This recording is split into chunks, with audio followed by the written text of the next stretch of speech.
Hello everyone, আসসালামু আলাইকুম। কেমন আছেন সবাই? আশা করি সবাই ভালো আছেন, সুস্থ আছেন। এভরিডে মিরাজ মাদার ব্লগে আমার নতুন একটি ভিডিওতে সবাইকে জানাই ওয়েলকাম।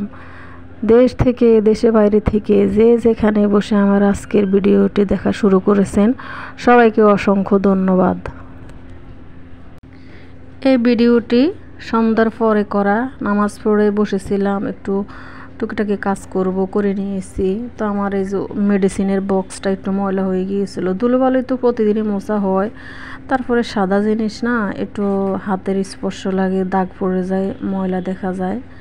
তো আমি এটার একটু পরিষ্কার করে নিতেছি। আপনারা আমার সাথে থাকুন, আশা করি ভিডিওটা ভালো লাগবে। আমার ভাইও আপুরা আমার ভিডিওটি অবশ্যই কন্টিনিউ করবেন।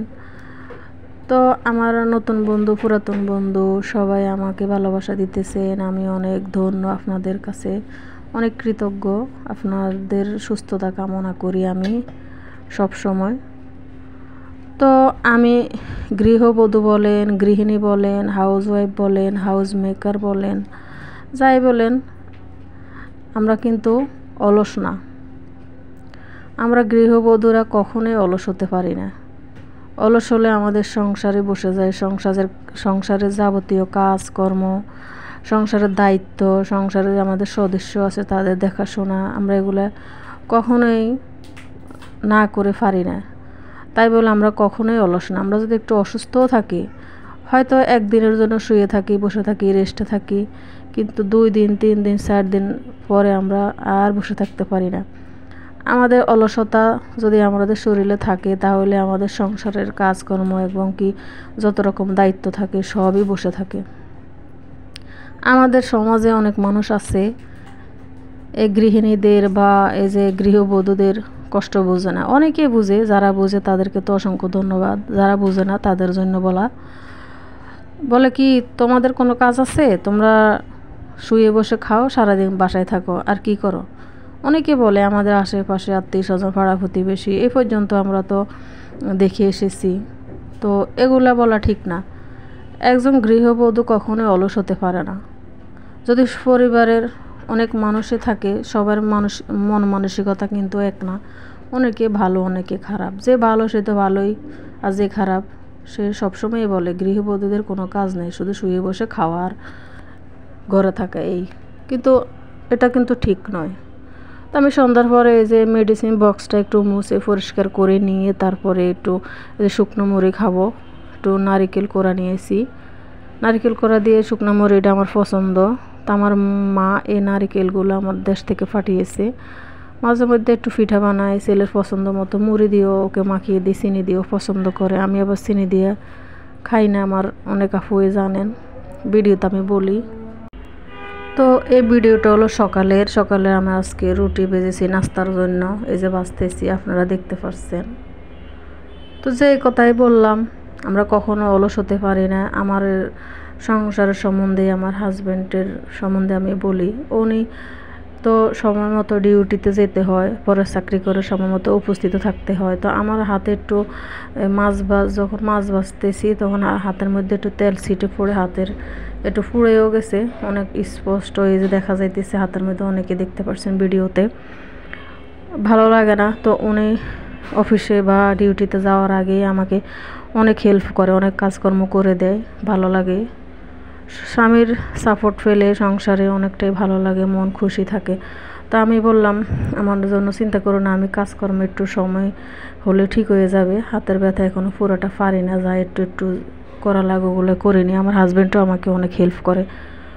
তো ওই যে বললাম, আমরা কিন্তু অলস না। আমরা 1 দিন 2 দিন 3 দিন পরে ঠিকই আমরা কাজকর্ম করে সংসার সামলিয়ে আমরা থাকি। এগুলো অনেকে বলে ভুল ধারণা, যে কখন আমরা অলস হতে পারি না। অলস হলে আমাদের সংসারের কাজকর্ম এগুলো কে করে? আমরা তো করেই নিই, করে থাকি। তো ভাইয়া আপুরা যারা এই ধারণাটা করেন ভুল। আমাদের সংসারে অনেক কাজে থাকে, আমরা করে থাকি প্রতিদিন। সকালে ঘুম থেকে উঠার পর হইতে শুরু করে নামাজ পড়ে তারপরে যে কাজ শুরু হয়, একদম রাত্রে ঘুমানোর আগ পর্যন্ত সংসারের কাজ থাকে, অনেক কাজে থাকে। যার সংসারের ধরন বোঝে, কাজ কেউর কম কেউর বেশি, কিন্তু কাজ ছাড়া কোনো ফ্যামিলি নাই। অল্প বেশি সবারই কাজ আছে, সবাই করে। হাসি মুখে আমরা কাজগুলো মেনে নিয়ে করে থাকি। আমরা যদি অলসী হতাম তাহলে আমরা কি একটা সংসারে, যখন আমরা বাবার বাড়িতে থাকতাম বিয়ের আগে, আমরা কি সব কাজ করেছি?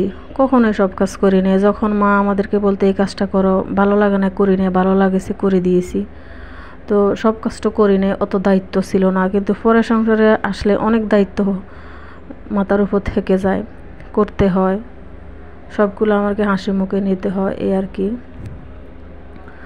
তো এই যে নাস্তা খাওয়ার পরে আমি আজকে নাস্তা করেছি রুটি দিয়ে আর হলো সবজি দিয়ে। তো অফ ক্যামেরা নাস্তাটা হয়েছে আজকে সকাল সকাল, আমরা তিনজন একসাথে করেছি নাস্তাটা, সকাল সকালে বানিয়ে নিয়েছি অতি তাড়াতাড়ি।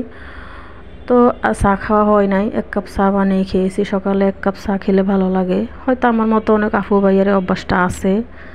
তো খেলাম, খাওয়ার পরে যে আমি একটা চেয়ার রাত্রে মুছে নিয়েছি, আর একটা ছিল, এটা ক্যামেরা বন্দি করেছি।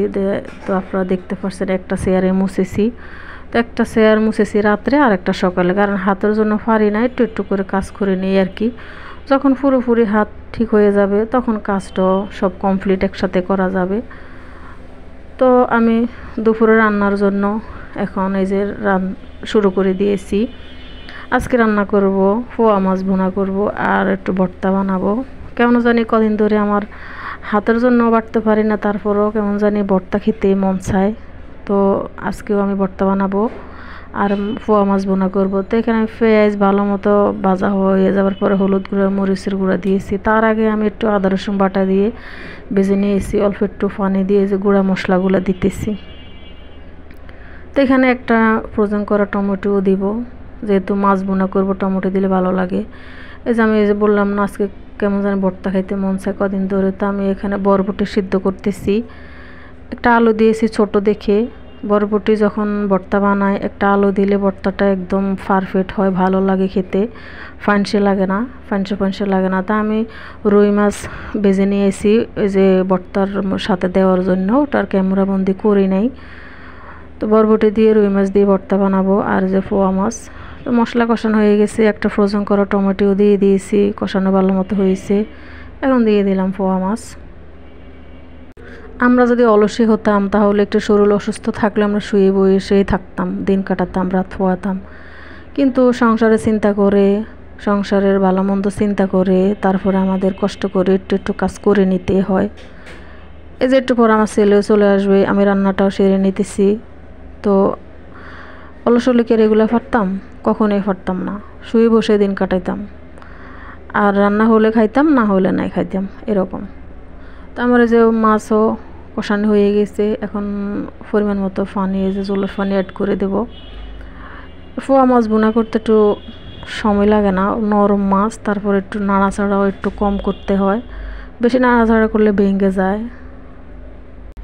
তো আমি জানি না এই পর্যন্ত কোন কোন ভাইয়াপুর আমার সাথে আছেন, অসংখ্য ধন্যবাদ। ভিডিওটা কন্টিনিউ করবেন, আশা করি এই পর্যন্ত চলে এসেছেন, কন্টিনিউ করবেন। সবাই ভালো থাকবেন, আসসালামু আলাইকুম।